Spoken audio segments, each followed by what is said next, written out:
¿Qué tal? Bienvenidos a otra charla a fondo. Hoy le vamos a entrar a un texto que, la verdad, es fascinante. Nos lo compartió un oyente, Elferi. Es el capítulo 7 de Mosía. Y leer este capítulo se siente como cuando estás viendo una serie, ¿sabes? Sí. Y de repente, no sé, en la tercera temporada te muestran qué pasó con ese personaje que desapareció en el primer episodio. Totalmente. La pieza perdida del rompecabezas. Exacto. Tenemos dos ramos de un mismo pueblo, separadas por generaciones, y aquí por fin se van a reencontrar. La gran pregunta es, ¿qué fue del grupo que se fue y pues nunca más se supo de él? Exacto. Y para captar bien el peso de este reencuentro, creo que hay que pintar el cuadro completo. A ver. Por un lado tienes al rey Mosía en Zarahemla. Todo va, digamos, relativamente bien. Un reino próspero, un gobierno justo, ok. Pero hay una espinita clavada, una pregunta histórica que inquieta a la gente. ¿Qué pasó con esa colonia que partió hace como 80 años? ¡80 años! Es mucho tiempo. Muchísimo. Se fueron para intentar recuperar su tierra ancestral, Nefi. Y silencio total. Un misterio. Claro. Así que Mosía, que es un tipo proactivo, decide que ya es hora de resolverlo. Y arma una pequeña expedición. 16 hombres, liderada por un tal Amón. Una misión de alto riesgo, casi una aguja en un pajar. Totalmente. Y aquí es donde, bueno, empieza la aventura. Porque no es para nada un paseo por el parque. No, para nada. El texto dice que se meten al desierto y andan perdidos 40 días. 40 días, imagínate. O sea, la moral del grupo, la incertidumbre, la tensión se siente desde el principio. Claro. Y cuando por fin, contra todo pronóstico, encuentran la tierra de Nefi, la bienvenida es de lo peor. Uf, sí. No hay abrazos. Apenas se acercan, los capturan, los amarran. Y a la cárcel. Directo. Los tratan como espías, no como primos lejanos. Vaya bienvenida, ¿no? Es que hay que ponerse en los zapatos del rey local. Claro. Después de 2 días en prisión, los llevan ante él. Y aquí viene la primera gran revelación. Ajá. El rey no es Senif, el que lideró la expedición original. Tampoco es su hijo. Es su nieto, un hombre llamado Limhi. Limhi, ok.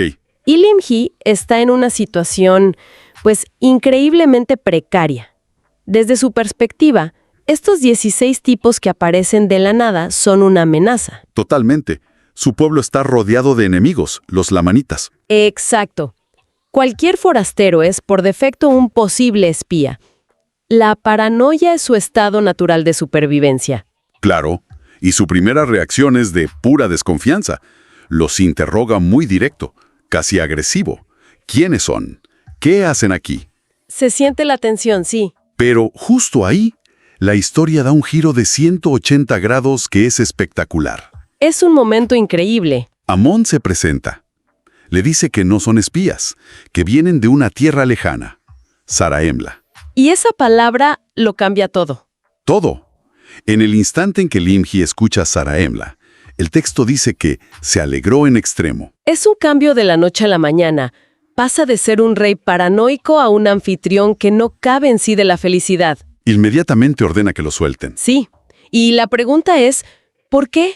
¿Por qué ese nombre provoca esa reacción tan visceral? Y la respuesta nos la da el propio Limhi. Y al hacerlo, nos abre la puerta a la tragedia que ha vivido su pueblo. Para él, estos hombres no son una amenaza. Son, literalmente, una respuesta a sus plegarias. Son la primera señal de esperanza que ha visto en años. Y ahí es cuando se desahoga. Sí, empieza a contar la cruda realidad. Describe cómo viven bajo el yugo de los lamanitas. Que los han sometido por completo. Y no es una opresión sutil. Están obligados a pagar un tributo brutal. La mitad de todo lo que producen. La mitad. Es una locura. La mitad de su oro, su plata, sus cosechas, todo. Es una sangría económica diseñada para mantenerlos débiles. Son esclavos en su propia tierra. Básicamente, trabajan para enriquecer a sus conquistadores. Y no solo eso. Limhi cuenta que han intentado liberarse. 3 veces. 3 rebeliones armadas. Y las 3 veces aplastados, con grandes masacres. Están agotados, desmoralizados. Han perdido toda esperanza. Por eso la llegada de Amón es tan impactante. No es solo la alegría de encontrar parientes. No, es mucho más. Es la alegría de un prisionero que de repente ve una luz debajo de la puerta. Confirma que no están solos, que quizás hay una salida. A ver, entonces la situación es desesperada. Están atrapados. Lo lógico sería que Limji dijera: «Qué bueno que llegaron, ayúdenos a luchar». Sería lo normal, ¿sí? Pero no hace eso. Y aquí es donde la historia se pone, para mí, mucho más profunda. De acuerdo. En lugar de solo culpar a sus enemigos, Limji hace algo increíblemente honesto para un líder. Mira hacia adentro. Le dice a Amon que toda esa desgracia, esa esclavitud, no es mala suerte. Dice textualmente que les ha sobrevenido como consecuencia de su iniquidad. Ese es el verdadero punto de quiebre del capítulo. Es un momento de una honestidad política y espiritual brutal. Totalmente. Limji conecta directamente el sufrimiento de su pueblo con las malas decisiones de sus líderes. Y la corrupción que se instaló. Exacto. Señala con el dedo a su propio padre, el rey Noé, como una de las causas principales. Dice que por la maldad de Noé y sus sacerdotes corruptos, Que vivían en el lujo, promovían la idolatría. el pueblo se desvió y ahora está pagando las consecuencias. No es un castigo divino arbitrario, es una cosecha directa de lo que sembraron. Es una autocrítica durísima. Es como si un presidente saliera a decir: la crisis que sufrimos es porque mi gobierno y los anteriores tomamos decisiones terribles. Cierto.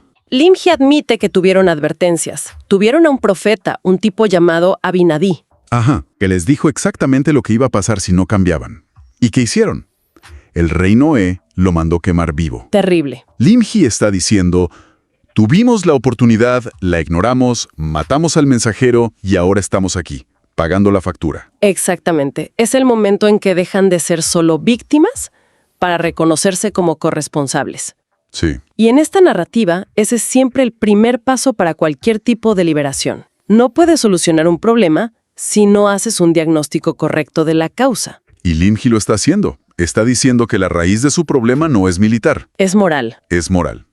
Y eso prepara el terreno para entender por qué las historias de Noé, Abinadab y Alma son tan cruciales después. Exacto. Y en medio de esta confesión, Amón les da noticias frescas de Sarajemla. Les cuenta que el famoso rey Benjamín, el padre de Mosía, ya murió. Pero la buena noticia es que su hijo Mosía es igual de justo. Y para Limji, esa noticia es oro puro. Claro. Confirma que al otro lado del desierto no solo hay gente.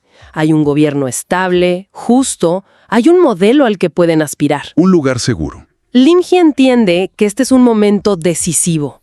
No puede dejar que esta chispa de esperanza se apague. Y convoca a su pueblo. ¿Sí? Los reúne frente al templo y les da un discurso que es una pieza de liderazgo en tiempos de crisis. Ajá. Les presenta a Amón y sus compañeros no como simples visitantes. Sino como una prueba. Una prueba tangible de que Dios, a pesar de todo, no los ha olvidado por completo. Y el discurso es una montaña rusa emocional. Por un lado, les recuerda lo mal que están, su cautiverio. No los endulza la realidad. Para nada. Pero inmediatamente después les dice que levanten sus cabezas y se regocijen porque apareció una posible vía de escape. La mera presencia de Amón cambia la psicología colectiva. ¿Lo saca de la resignación? Totalmente. Y aquí plantea una pregunta fundamental. ¿Cómo empieza un pueblo a liberarse? Claro. Según el plan de Limi, no empieza con un plan de batalla, empieza con un cambio interno. Su discurso termina con una exhortación muy clara. Les dice que la clave para que Dios los ayude es que ellos se vuelvan a Él con íntegro propósito de corazón. Y que le sirvan con toda la diligencia de la mente. La promesa es condicional. La liberación física depende de una transformación espiritual y moral interna. Tienen que arreglar el problema de raíz. Entonces, para ir cerrando las ideas, este capítulo es una jugada maestra a nivel narrativo. Sin duda. Por fin resuelve el misterio de la colonia perdida. ¿Sabemos qué pasó? Y la respuesta es que su proyecto fue un fracaso espectacular. Que terminó en esclavitud. Exacto. Y no por mala suerte, sino por una cadena de malas decisiones. Y ahí está la segunda idea clave. El texto no presenta la esclavitud como un accidente. No. La presenta como la consecuencia lógica de la arrogancia política del abuelo, Senif, y la corrupción moral del padre, Noé. El mensaje es potentísimo. Las decisiones de los líderes tienen consecuencias generacionales. Cierto. La libertad es frágil. Claro, y de paso nos presenta a los personajes que van a mover la historia. Amón no es un general, es un mensajero providencial. Sí, su simple llegada lo cambia todo. Y Limhi es fascinante. No es un líder carismático tipo Braveheart. No, es un líder sobrio. Un buen tipo que hereda un desastre monumental.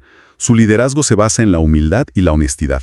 Tiene que limpiar el desastre que le dejaron. Exacto. Y todo esto consolida la idea central de que la esperanza solo puede nacer del reconocimiento de la verdad, de la humildad. Sí.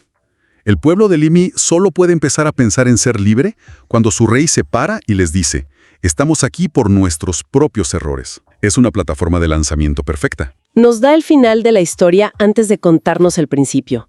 Y eso le da una capa de tragedia a todo lo que viene después. Sin duda. Es un capítulo denso, lleno de drama político, de lecciones sobre responsabilidad y que al final enciende una pequeña luz de esperanza. Sí, en el lugar más oscuro. Conecta el pasado, diagnostica el presente y nos prepara para el futuro de una manera brillante. Y nos deja con una idea interesante para darle vueltas, ¿no? A ver. El pueblo de Limhi está atrapado por una doble fuerza. Por fuera, los lamanitas, que los oprimen físicamente.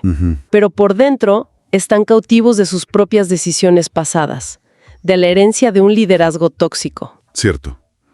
Esto nos plantea una pregunta para reflexionar. ¿Hasta qué punto la verdadera liberación consiste en vencer a los enemigos de afuera versus confrontar los patrones internos? Exacto. Confrontar esos problemas heredados que nos mantienen prisioneros. La historia aquí parece sugerir que es imposible lograr lo primero sin hacer lo segundo. Que la lucha externa no puede tener éxito. Si no se gana primero la batalla interna.